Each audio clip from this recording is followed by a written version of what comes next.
LeBron James. I think the comparison thing will never stop, but I think it's great for the game. I don't try to live up to nobody's expectations. I'm looking to just be the best Zion I can be. The phenomenon is taken over. Welcome to the NBA. There is nobody in this building that is sitting down. Today in LA, we've got a showdown between the Pelicans and Lakers, also known as Zion versus LeBron, and I suppose metaphorically as the ghosts of Christmas past, present, and future, because presently these two one-name brands represent what could be versus what already has been, both with an emphatic start to a transformational career. But who better lived up to the hype machine in their inaugural run, LeBron or Zion? The first take crew today. When I look at Zion Williams, he's a man amongst boys. You can't teach 280. You just can't. And we know that he's a Goliath. He's a massive young man, and his strength is phenomenal. And you can see him rip the ball again away the other night. You see him elevate. You see him finish at the basket. You see people moving out of his way. There's no question about that. I'm more impressed by Zion. Let me be very clear what this means. I'm not saying he's better than LeBron, but that's the point. I'm comparing them against expectations. The thing with LeBron is you knew he was going to be great. He was going to be great, and he was playing in a league made for him. He could play above the rim. He had an amazing court vision. He had handles. He could pass the ball. He would have to learn how to shoot, but people believed he could do that. Zion's coming into a league where you're like, does his game fit in the modern NBA? Remember that we didn't just look at LeBron James in terms of his athleticism, his abilities in the open court. We saw almost immediately you started drawing up those comparisons to a potential Magic Johnson, but with more athleticism. LeBron's PER as a rookie was 18. Zion's is 25. Let me give you like 18, you're getting close to an all-star. 25, you're getting close to an MVP. Zion puts numbers up, and he's dominant, and nobody's questioning that. Amazing. But the game is different than LeBron's game is. And he's based on the kind of league they're playing in, how their game was predicted to translate. Zion's even more impressive as a rookie than LeBron. But so far on a per-game basis, he's better than LeBron was as a rookie. All right, so for me, this is body of work thing. I think this is going to be 2-3 years down the road. Then we can go back and look. It's the sample size is too small. Zion's played like 12 games. Too small. And I would go with LeBron strictly because, I mean, at the end of LeBron's rookie campaign, it was a long time ago, I'm trying to remember, but I feel like after 1 year, we realized he was reimagining an entire position. Like, the forward position was never going to be the same once LeBron James got into league. And to me, that was a little bit more. Well, he was a guy that he was running point. He was doing a little bit of everything. Rebounding. But the difference was, too, he was playing for his hometown team. Correct. Zion got to go to a market, kind of hide down in New Orleans for a little bit until this thing cooks a little longer. Yeah. Look, he's going to be great. Listen, he's lived up to the hype to this point, and that's sample really size. Dave McMenamin covers the Lakers for us, and he was at the memorial service today. Being in that place, all those NBA legends, and the moment remembering Kobe Bryant, what was it like for you? Stan, I'm not ashamed to admit it. I was crying for a significant portion of the ceremony because it was a celebration of humanity as much as it was a basketball player. And so you had to be a human in that moment more than just a journalist and a reporter. And to see the collection of talent, and it wasn't just male basketball players. It was some of the best women basketball players ever to live.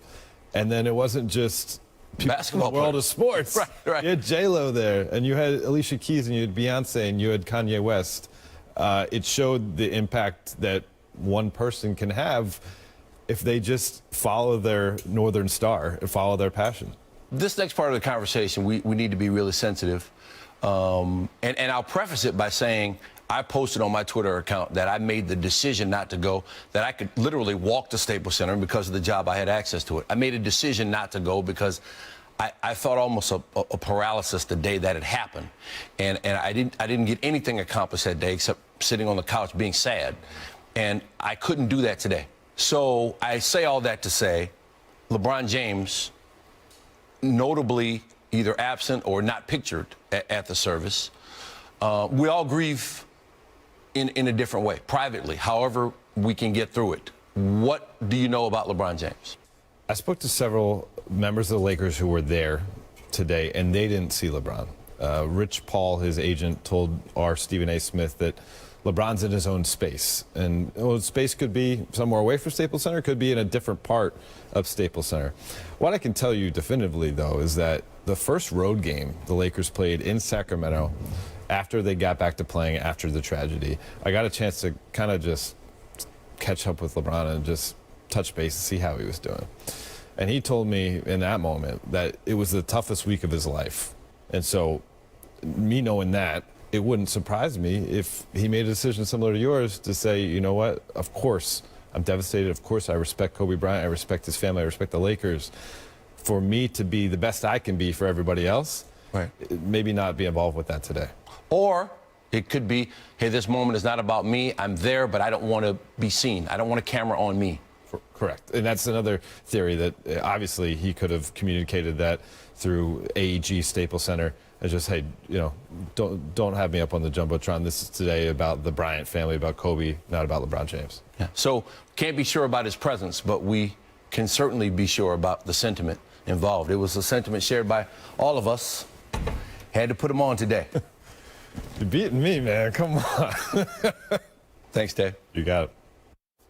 Of the NBA photographers, the only photographer who was allowed on the floor for the entirety of Kobe Bryant's celebration of life. You haven't developed your images yet. What's the most powerful one in your mind, though, that you took Monday? I got to say, when Vanessa took the stage, I mean, I was totally in shock that she came up and had the strength to do that. And to see her with that incredible amount of poise at the podium, it was pretty unbelievable. It was very hard to shoot, actually. I just had to kind of lock in and do it. You've taken, you said, over 500,000 pictures of Kobe Bryant. What do you remember about the first one you took that we have right here? Well, that was the young pre-Mamba, 18 years old, you know, fresh-faced rookie. I met him on the set, you know, of my media day setup, and you know, he was just raring to go. And it took him a little while, like it took all of us, you know, in our professions to work our way up. But once he did, you know, it was off to the races. You co-authored the book, The Mamba Mentality, How I Play the Game. There are 4 pillars that you felt of the Mamba mentality, and let's talk about your pictures in relation to that. So obsession is one. Yeah. Well, Kobe said you have to be obsessed with what you do. You know, he had a great quote that said, if you're not obsessed with what you do, we don't speak the same language. Right. And he demanded that from everyone around him, myself included. I mean, I felt that he made me a better photographer because his obsession to what he did forced me to be more obsessed with what I did. Okay, be curious is another pillar right here. Well, curiosity is a very important part of learning the game, everything about the game, learning from other people, mentors, people who came before him, picking the brains of guys like Michael Jordan during an all-star game. You know, Michael spoke about that today, how Kobe was kind of a little bit of a pain, you know, just always trying to get some info out of him, but he really understood what he was trying to do. Be relentless was another pillar. Well, relentless is just never giving up. Just don't stop. Recovery from injury, relentless learning the game, relentless just pursuit of greatness. And he never stopped that. That continued to the very, very last game that he played. Your 4th pillar was strength. How do these photos relate to that? Well, strength was always shown in how he would recover from an injury, for example, or how he would lead the team. You know, he took that 2009 team on his back, basically, and rode them to the championship when everyone said that he couldn't win without Shaq, which, of course, he did. He did twice. When you took pictures post-basketball career for Kobe Bryant and you saw his family, him with his family, especially with Gianna, what did you see?